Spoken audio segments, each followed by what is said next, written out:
Hello everyone, highway engineering. आज की इस क्लास में हम यहाँ पे डिस्कस करने वाले हैं बर्मिस्टर इलास्टिक थ्योरी के बारे में। तो हम ये डिस्कस करेंगे कि बर्मिस्टर ने अपनी थ्योरी में जनरली क्या बताया एंड क्या इसके अजम्पशंस थे और क्या इन्होंने एनालिसिस किए थे।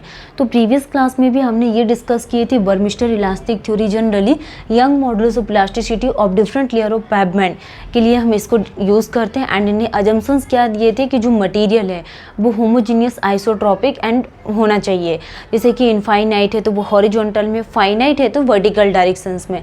तो ये हमने यहाँ पे कुछ अजम्पशंस के लिए बात किए थे। तो चलिए हम डिस्कस कर लेते हैं एंड देन उसके बाद हम यहाँ पे इसके एनालिसिस के लिए बात करेंगे। तो बर्मिस्टर इलास्टिक थ्योरी में क्या जाएगा, this method is based on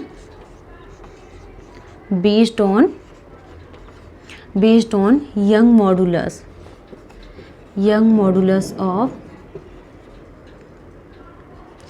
modulus of elasticity. This method is based on young modulus of elasticity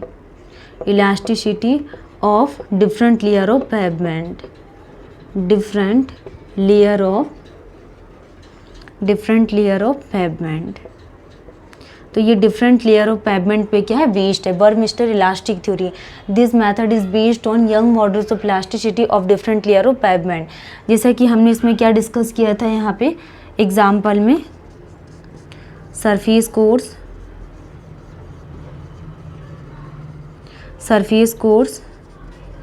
base course, sub base course, subgrade course. तो ये क्या थी, इसकी चार लेयर थी, surface, base, sub base and subgrade. Next हम यहाँ पे इसके अजम्पशंस के लिए बात करेंगे। Assumptions use in this theory,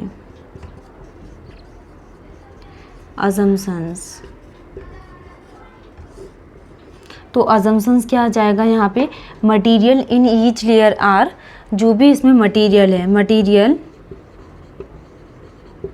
कैसे होने चाहिए, आइसोट्रॉपिक, होमोजीनियस एंड इलास्टिक। तो मटेरियल इन ईच लेयर, तो isotropic, homogeneous and elastic. Surface layer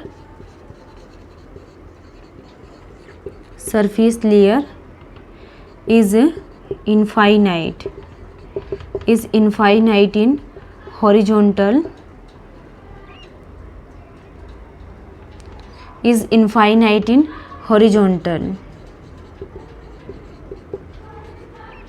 but finite in vertical directions। तो ये हमने इसके अजम्पशंस के लिए बात की थी। आज के इस क्लास में हम यहाँ पे एनालिसिस ऑफ बर्मिस्टर थ्योरी के लिए बात करेंगे। Analysis of Burmister theory. तो एनालिसिस ऑफ बर्मिस्टर थ्योरी में हम क्या डिस्कस करेंगे, व्हेन व्हील लोड टेस्ट और plate load test, when wheel load test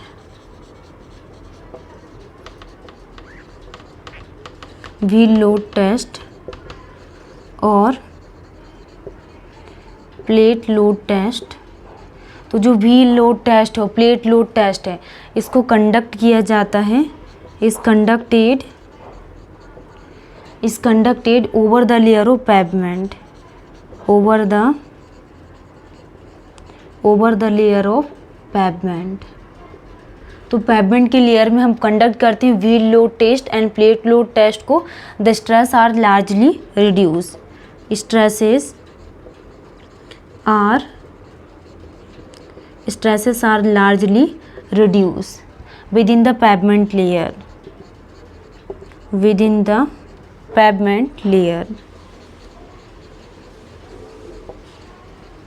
ये इसके क्या थे, एनालिसिस थे, एनालिसिस ऑफ बर्मिस्टर थ्योरी में कि जो प्लेट व्हील लोड टेस्ट और प्लेट लोड टेस्ट है, इसको कंडक्टेड किया जाता है over the layer of pavement, stresses are largely reduce within the pavement layer. Next wheel load test, तो डेल इक्वल टू क्या आ जाएगा, फ्लेक्सिबल पेवमेंट,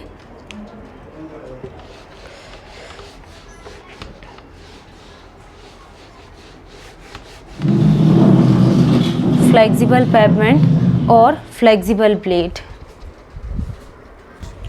नेक्स्ट हम डिस्कस करने वाले हैं फ्लेक्सिबल पेवमेंट और फ्लेक्सिबल प्लेट के लिए हम यहाँ पे कौन कौन से फॉर्मूले का यूज़ करते हैं। Flexible pavement, flexible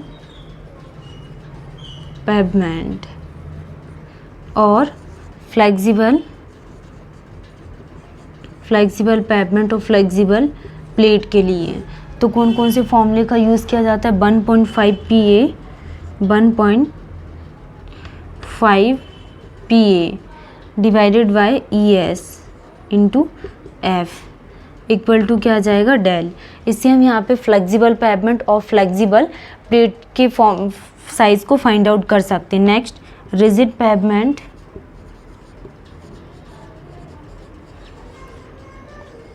rigid pavement और रिजिड प्लेट। रिजिड प्लेट, इसके लिए हम यहाँ पे डिफ्लेक्शन को कैसे फाइंड आउट करेंगे। 1.18 PA divided by ES into क्या जाएगा, F। तो हम यहाँ पे रिजिड पेवमेंट और रिजिड प्लेट को हम यहाँ पे इसके थ्रू क्या कर सकते हैं, फाइंड आउट कर सकते हैं। तो बर्मिस्टर इलास्टिक थ्योरी हमने डिस्कस की है। नेक्स्ट हमने क्या डिस्कस किया है यहाँ पे, इसके analysis, assumptions. Next flexible pavement के लिए फॉर्मूले के लिए हमने डिस्कस किए एंड रिजिड पेवमेंट के लिए। अब हम यहाँ पे बात करेंगे डिज़ाइन ऑफ रिजिड पेवमेंट के लिए। Design of rigid pavement,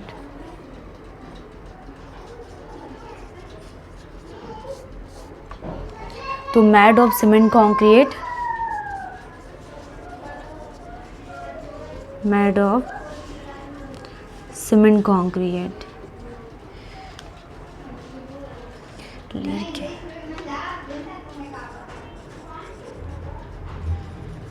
layer carrying capacity.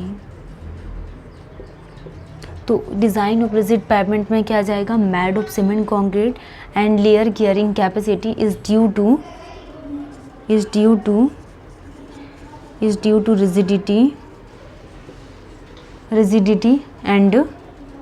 rigidity and high modulus of plasticity of slab and high modulus of elasticity of slab। ये हमने डिज़ाइन ऑफ रिजिड पेवमेंट के लिए बात की है। Assuming soil to be a spring blowing slab having spring constant K referred as modulus of subgrade reaction, और इसको ही क्या बोला जाता है, modulus of subgrade reaction, modulus of subgrade reaction.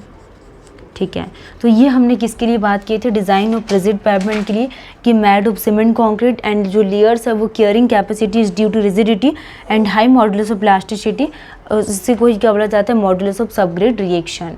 तो modulus of subgrade reaction equal to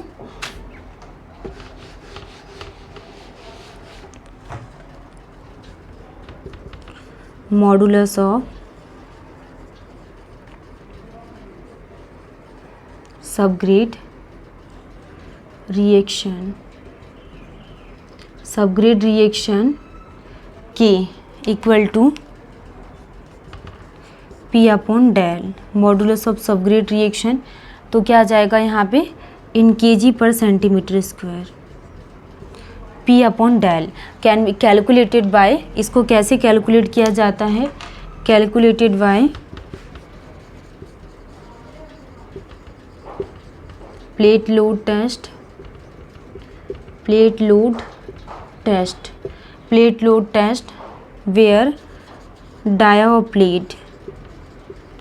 where dia of plate available. Dia plate कितना available है, 75 सेंटीमीटर, 60 सेंटीमीटर, 45 सेंटीमीटर और 30 सेंटीमीटर। ये प्लेट का साइज है। Smaller the size of plate,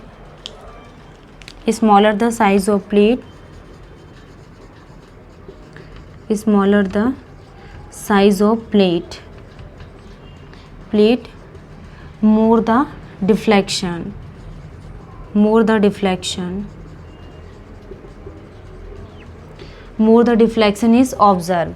ठीक है, तो आज की क्लास में हमने यहाँ पे क्या डिस्कस किया, यहाँ पे रिजिड पेवमेंट, तो rigid design of rigid pavement के लिए बात करेंगे।